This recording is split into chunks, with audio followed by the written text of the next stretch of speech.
The Kings they ain't. The Sacramento Kings suffered through life in different cities.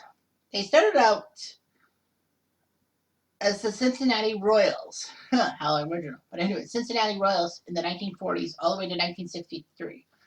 Yes, Cincy wasn't just known as a city that their college basketball team played Ohio State, one of the greatest finals of all time in 1960, and even one in 1962, if memory serves me right.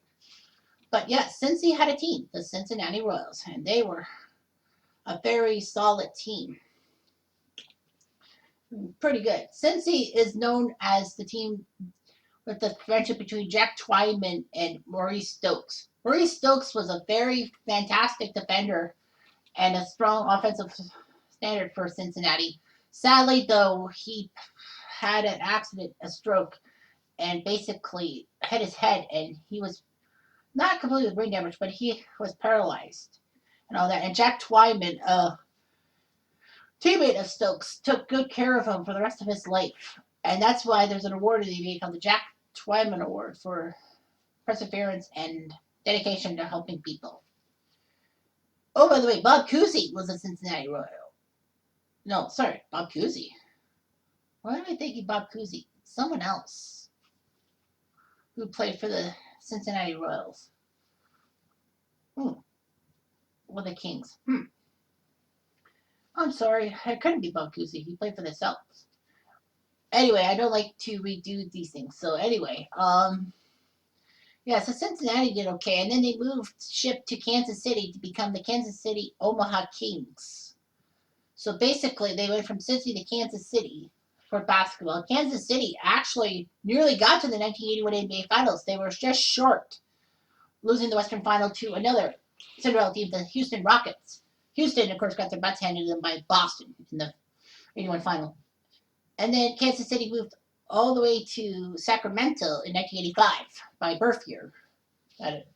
It's weird seeing Sacramento with a sports team. They don't have a sports team in any other league. Baseball, they have a AAA affiliate, but I think that's Oakland's, if memory serves me right. Football, they used to have a CFL team, but that didn't go over. And Sacramento, I think, hosted a hockey game in 93 or 94. I can't remember, but anyway. Yeah, so Sacramento, not really a city. I know that Sacramento is the state capital of California, but So anyway, so the Kings franchise has been jinxed. In 1951, they won the championship. Ever since, they haven't even sniffed the finals. They've only sniffed the conference finals a couple of times since 51. They're one of they're the most hard luck NBA franchise because they have the NBA's longest drought. Kind of like the Indians, the Leafs, and you could say the Lions slash Browns because they've been around in the Super Bowl era without a Super Bowl. Well, you got to consider too that Detroit and Cleveland have never got even gone to a Super Bowl since the inception. Minnesota and Buffalo have at least once. So I mean, fuck. So anyway, Sacramento, the Kings are like snake bits and all that. They've had some good teams in the past. Chris Webber played for them for many a year. Vlade Divac. But I'm talking about the what if. I'm not really talking about the what if team. I know there's a lot of. Sacramento has had some very decent players, but like John Solomons and who was the new guy? Marvin Bagley or there's a new Sacramento guy, Buddy Hield, who used to play for Oklahoma.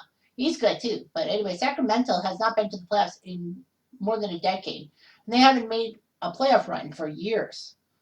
The last great Sacramento playoff run was in 2002. That's what we're going to do the what if about. The 2002 Sacramento Kings shocked everyone by going toe to toe with the LA Lakers. Sacramento was up 2-1 before a Game 4 buzzer beater by Robert Horry after Kobe and Shaq both missed chances to tie the game with twos. The ball snuck right to Robert Horry, who was unguarded. Boom, in the net.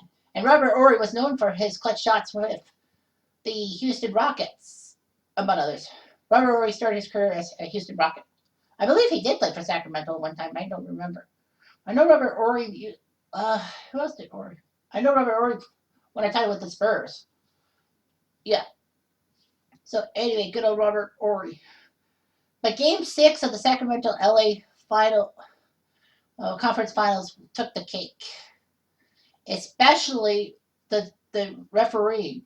It was basically Tim Donaghy and a few other refs who basically ruined Sacramento's chances to win Game 6 and go to the NBA title against the New Jersey Nets.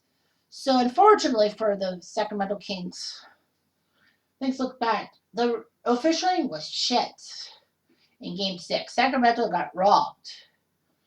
But Sacramento still had Game 7 on home court. They had home court against the Lakers, which was hard enough. All Sacramento technically had to do was win Game 7 at home, and they could have forgiven the referees. But unfortunately, lost in overtime, and the Lakers went on to sweep the Nets in the finals. So, the obvious happens. The 2002 Sacramento Kings somehow beat the Lakers, and in this what if they take on the New Jersey Nets. So that's how we're going to do it, because obviously, what else can you do? Can't really do it. So it's the 2002 Nets and the 2002 Kings. So you got yourself Jason Kidd, Kerry Kittles, Keith Van Horn, Kenyon Martin, and Tom McCullough.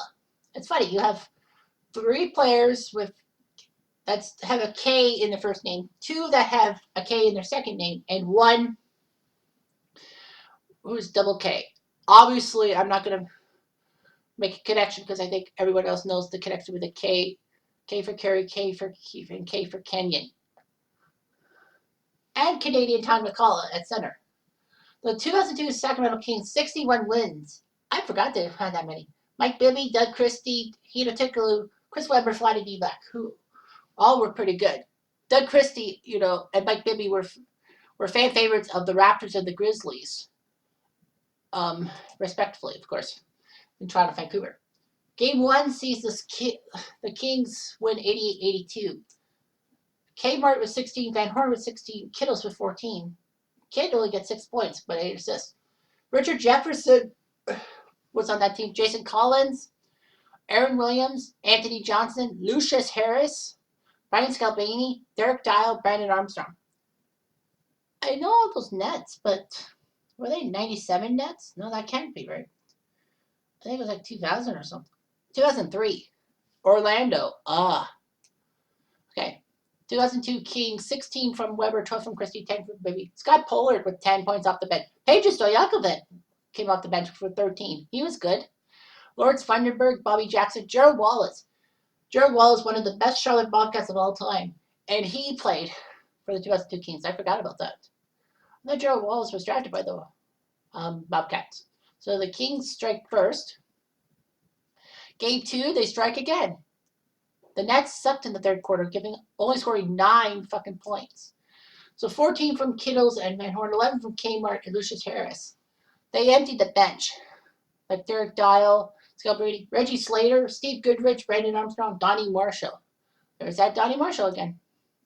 And the 2002 Kings, 24 from C-Webb, 13 from Peja, Turkoglu, Scott Pollard, Bobby Jackson, Funderburg, Joe. Their bench had Jabari Smith, Brent Price, Chucky Brown, and Mateen Cleaves, who was a great star for Michigan State in 2000. Run to the title game when they lost. No, they won. Brent Price. He played for Cleveland, didn't he? Oh, Brent Price, I think, was known for his free throw ability or something like that. I don't remember what he was known for. Yeah, he played for the Grizzlies. So yeah, Brent Price. So the Kings are halfway home to the NBA title. There's got to be a happy.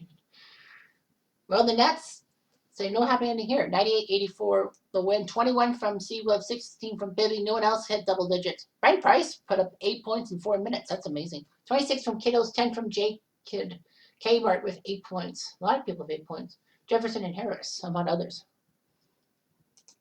So the Nets are up to no good. But the Kings strike with 4 quarters of winning. They won every quarter, if you will.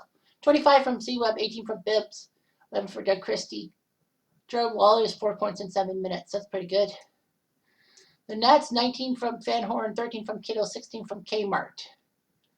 Not really a lot going on. But the Kings are going home with a 3-games-to-1 series lead and probably giving their long-suffering fans their first title in 51 years.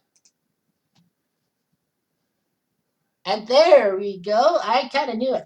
So for only the second time in 10 NBA what-ifs, there's a happy ending. That's kind of a low mark, 20%. Kind of like football in a sense. But Sacramento wins 95-84. Despite Kmart, Kittles, and Van Horn scoring 14 points, it just wasn't meant to be. They emptied the bench. The Kings, 22 from Z-Web, 20 from Bibby, 13 from Vladdy and Turkaloo. Great job there. Jeez, Turkaloo, where was this effort with the Raptors? I'm just pissed about that. But wow. The Sacramento Kings would have given their fans something to cheer about instead of being a fucking laughingstock. Do I think they're a laughingstock? They're letting themselves be laughingstock. That's for sure.